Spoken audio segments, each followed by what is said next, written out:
Si ya te rendiste a mitad de camino porque no miraste los resultados como tú los querías ver rápido, vuélvete a levantar.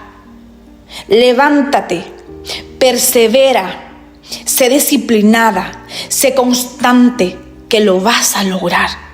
Simplemente es cuestión de tiempo. Repítete esta palabra: todo lo que yo quiero lo puedo lograr.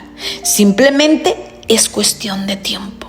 Y si no confías en ti y quieres reprogramar tu mente con nuevas creencias que te empoderen, que te den confianza en ti misma, la escuela virtual Mujeres con Poder son para ti. Ahí vas a sacar ese poder interno que has perdido, porque tu poder está en el interior. En mi perfil vas a encontrar todos los detalles para que te unas.